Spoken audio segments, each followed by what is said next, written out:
Greetings of peace. The Venerable Christopher Futcher, Archdeacon in Cyprus, Diocese of Cyprus and the Gulf, Reverend Canon Dr. Rachel Match, Environmental Coordinator of the Anglican Church of South Africa, eminent faith leaders, ladies and gentlemen. I'm honored to have been asked to send this recorded video to address your Synod meeting that comes in a very critical period where the world is battling a ferocious virus and continues to face the triple planetary crisis of climate change, nature degradation, and pollution. This meeting comes after COP26, where many people have been left frustrated for lack of serious commitments by governments, except for a few measures that keeps the hope alive. These challenges were not imposed upon us by an alien invasion, nor due to natural progressive phenomena. It is due to human activities and development strategies that preferred wealth over health and short-lived gains over long-term sustainability. The UN Secretary General described the triple planetary crisis as, quote, our number one existential threat. He said the science is clear. Human health, prosperity, equality, and peace are all under threat. We must urgently transform our economies and societies and our relationship with nature, unquote. The sustainable or unsustainable patterns of consumption and production is leaving no one behind, not in sustainable living, but in bearing the consequences of abusing and overusing the natural resources. These resources were gifted to us by our Creator, our one and only God, the owner of the earth and the skies and all that between them. Ladies and gentlemen, without urgent action, we are approaching critical socio-economic and environmental limits that could be irreversible and devastating to the current generation and the future ones. The life on Earth as we know it will never be the same. Our food systems will change, leading more famines. The weather conditions almost everywhere will be severe, leading to droughts and floods. People will migrate, leaving their homes and putting pressure on other places with limited resources, and the list of devastating consequences is long. Ladies and gentlemen, let me put it outright. What we are living today is a crisis of ethics, morality, and spiritual connection between humans, God and His creation. We are facing a crisis of human superiority versus a human responsibility. We continue to emphasize materialism in dealing with earth as opposed to our spiritual responsibility.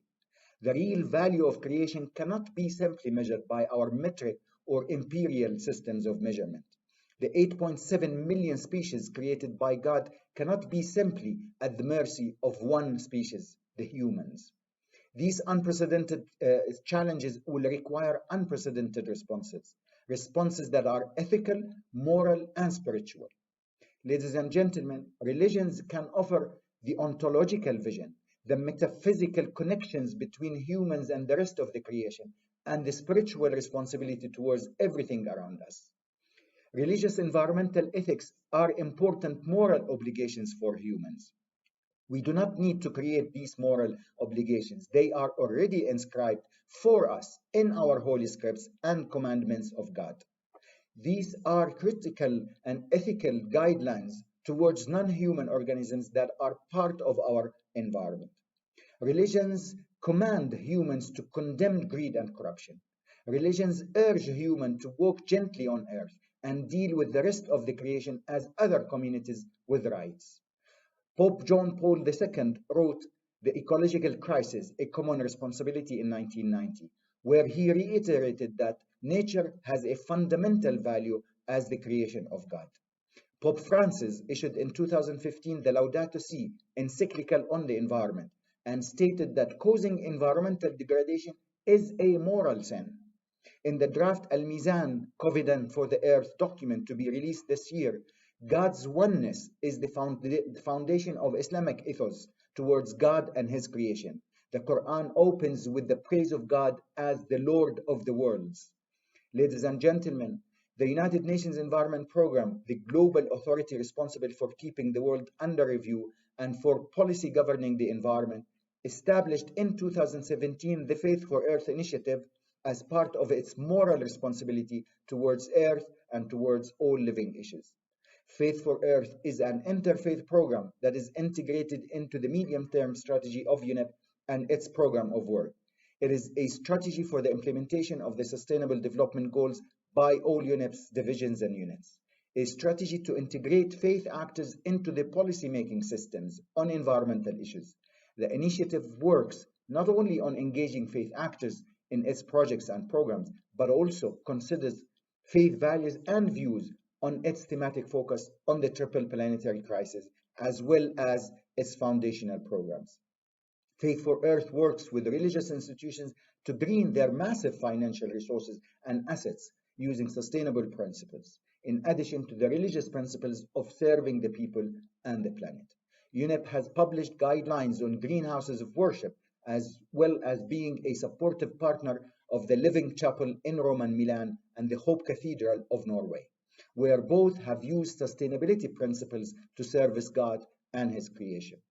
Our program has established and supported 3 multi-faith working groups on climate change, ecosystems, and pollution.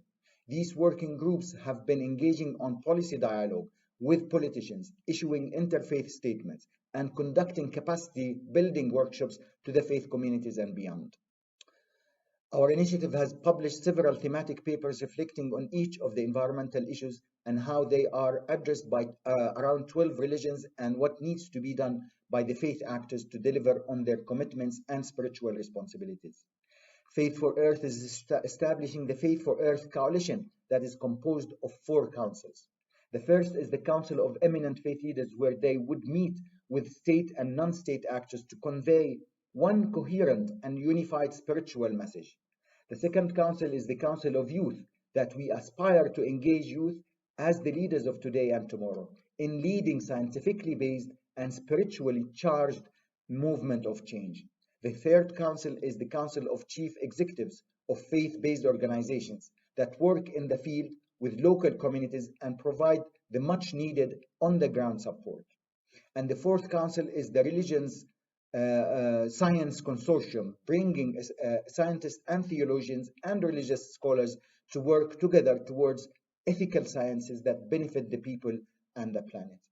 This February, we are organizing 20 Faith for Earth dialogue sessions on different aspects of environmental issues, as well as religious values, engaging policymakers, civil society, and faith actors in a dialogue that leads to action and ethical approaches to nature-based solutions.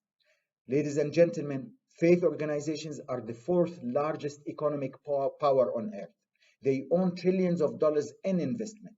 These investments must be greened according to the teachings of religions and according to the scientific facts that are in front of us. Religious institutions own 8% of habitable land on earth.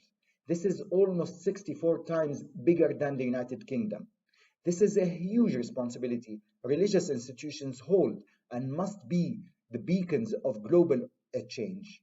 Religious institutions own 50% of schools and more radio stations than the entire European Union. Not only it is necessary to green such institutions, but also use this powerful educational platform to bring the spiritual responsibility back and closer to the people.